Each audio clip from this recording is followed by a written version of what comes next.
नमस्कार विद्यार्थी मित्रांनो आणि पालक मित्रांनो, आरटी मधून प्रवेश घेण्यासंदर्भातला चौथा राऊंड चालू झालेला आहे. जर तुमच्या मुलाचं नाव, पाल्याचं नाव वेटिंग लिस्टमध्ये प्रतीक्षा यादीत असेल तर कदाचित तुमचा नंबर ह्या चौथ्या राऊंड मध्ये लागू शकतो. सो तुम्ही आता चेक कसं करायचं तुमचा नंबर लागला आहे की नाही ते पण थोडक्यात सांगतो आणि चौथ्या राऊंडची मुदत कधीपर्यंत ते पण मी तुम्हाला सांगतो. यापूर्वी मात्र भरपूर सारे व्हिडिओ मी घेतलेले आहे की तुमची निवड झाल्यानंतर तुम्हाला पुढे काय काय प्रोसेस करायची असते. संदर्भात त्यांच्या डॉक्युमेंट व्हेरिफिकेशनच्या टीमला भेटायचं आहे, त्यांच्याकडनं व्हेरिफिकेशन करून त्या स्कूलला जाऊन तुम्हाला ऍडमिशन घ्यायचं असतं. व्हेरिफिकेशन करताना कोणकोणते डॉक्युमेंट लागतात, ऍडमिशन घेताना कोणकोणते डॉक्युमेंट लागतात यावरती पण डिटेल व्हिडिओ मी घेतलेले, तुम्ही एकदा बघून घ्या.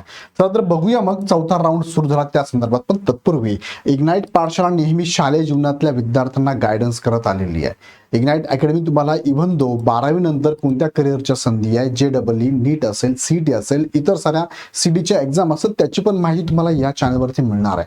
सो हा चॅनल तुमच्या घरात, तुमच्या आजूबाजूला, तुमच्या कॉलनीत, तुमच्या नातेवाईकांमध्ये कोणी 1ली ते 12वी जर शिक्षण घेत असेल हा चॅनल लगेच सबस्क्राईब करून ठेवा, जेणेकरून तुम्हाला प्रत्येक गोष्टीची अपडेट, शिष्यवृत्ती, गव्हर्नमेंटचे निर्णय, बदललेला सिलेबस, CET, त्यांचे डेट, कधी फॉर्म सुटले, हे सगळी माहिती तुम्हाला इथे मिळणार आहे. सो लगेच चॅनल सबस्क्राईब करा, बेल आयकॉन क्लिक करा. सो एक बॅच जी आहे नवोदयची बॅच इग्नाइट पाठशाला ह्या ॲपवर चालते, ज्यामध्ये 5वीच्या विद्यार्थ्यांना जर निवड झाली तर 6वी ते 12वी टोटल शिक्षण मोफत असतं. सो त्या संदर्भात जवाहर नवोदय विद्यालयाची बॅच तुम्ही जॉईन करू शकता. बॅचची फी फक्त 5,000 रुपये, 10 महिन्यांची बॅच तुम्हाला असणार. इन्स्टॉलमेंटने तुम्ही 6,000 फी भरू शकता. सो लगेच जॉईन करा. ही बॅच जॉईन करण्यासाठी खाली डिस्क्रिप्शनमध्ये लिंक दिलेली आहे. आता जाऊया मुख्य मुद्द्याकडे.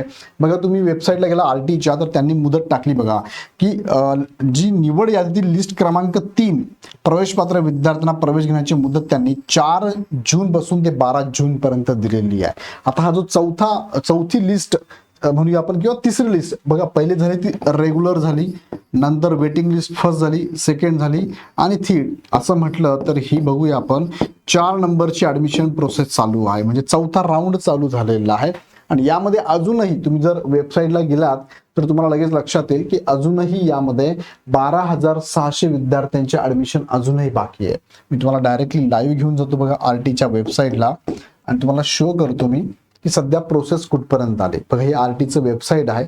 यामध्ये सगळ्यात खाली जर गेला 12 जून पर्यंत मुदत आहे. सगळ्यात खाली जर तुम्ही गेलात ना, इथे ऍडमिशनची प्रोसेस तुम्ही बघू शकता. बघा टोटल नंबर ऑफ ऍप्लिकेशन जवळपास 2,89,000, जवळपास 3 लाख म्हणूया आपण. सिलेक्शन जे आहे ते हे आहेत बघा, किती 1,05,811 विद्यार्थ्यांना आरटी मध्ये ऍडमिशन द्यायची आहे. वेटिंग सिलेक्शन, वेटिंगसाठी थांबलेले विद्यार्थी 86,000 आहे. आता पहिला जो रेग्युलर राऊंड झाला, पहिला रेग्युलर राऊंड, त्यामध्ये 79,775 विद्यार्थ्यांची निवड झाली. त्यानंतर फर्स्ट वेटिंग लिस्ट मधनं 12,950 विद्यार्थ्यांची निवड झाली आणि सेकंड वेटिंग मध्ये आता 515 विद्यार्थ्यांची निवड झाली आहे. हे सगळे जर यातनं वजा केले तर अजूनही जवळपास 12,000 प्लस विद्यार्थ्यांची निवड बाकी आहे. म्हणजे तुमचा सुद्धा नंबर लागू शकतो. पूर्ण महाराष्ट्रातून 12,000 विद्यार्थ्यांची अजूनही लिस्ट बाकी आहे. मग कसं चेक करायचं तुमच्या मुलाचं नाव आहे की नाही? तुम्ही काय करणार, यासाठी ऍप्लिकेशन वाईज डिटेल्स, अर्जाची स्थितीवर जायचं आहे, तुमचा ऍप्लिकेशन नंबर टाकायचा आहे आणि गो म्हणायचं आहे. गो म्हटलं की तुम्हाला खाली ही विंडो दिसते. ह्या विंडोमध्ये तुमचं सिलेक्शन कसं झालं ते दाखवत बघा. रेग्युलर सिलेक्शन झालेलं आहे बाबा यांचं आणि ऍडमिशन डेट पण झाली. येस, यांचं ऍडमिशन पण झालेलं आहे. दुसरं आपण बघितलं, अजून एक नंबर मी टाकून बघितला तर हे पण बघा रेग्युलर सिलेक्शन आहे आणि ऍडमिशन झालेलं आहे. आणि त्यात त्यांनी दाखवलं पण आहे की या स्कूलचा जर विचार केला तर पहिल्या 10 पर्यंतची निवड यादी झालेली आहे. बरोबर आहे, अनुक्रमांक 10 पर्यंत निवड झालेली आहे. त्यानंतर सात्विक म्हणून हा ऍप्लिकेशन नंबर मी टाकला तर वेटिंग मधून यांचं सिलेक्शन झालं बघा. वेटिंग मधून सिलेक्शन झालेलं आहे, अलॉटमेंट झालेलं आहे, ऍडमिशन स्टेटस पेंडिंग आहे, मात्र अजून ऍडमिशन त्यांनी घेतलेलं नाहीये. तुम्ही पण चेक करा तुमचं ऍडमिशन कन्फर्म झालं की नाही.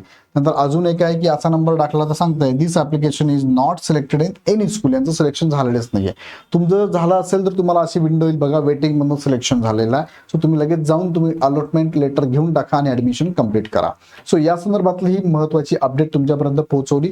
अशाच नवनवीन अपडेट बघण्यासाठी चॅनल सबस्क्राईब करा आणि इग्नाइट पाठशालावरती शालेय जीवनातले बघा Navodaya scholarship, Olympiad, NTS, MTS, सैनिकी स्कूल, होमी बाबा, मंथन आणि NM सारख्या एक्झामचं मार्गदर्शन आम्ही तुम्हाला देत असतो. युट्यूबवरती लेक्चर पण अवेलेबल आहे, डेमो लेक्चर पण अवेलेबल आहे, बघू शकता. तुमच्या मुलाला आवडलं तर नक्की जॉईन करू शकता. अधिक माहितीसाठी तुम्ही ह्या नंबरला कॉल पण करू शकता. अदरवाईज इग्नाइट पाठशालाचा ॲप खाली डिस्क्रिप्शन मध्ये दिलेला आहे, डाउनलोड करा आणि हवी ती बॅच लगेच जॉईन करा. पुन्हा व्हिडिओ आपण नेक्स्ट व्हिडिओमध्ये धन्यवाद.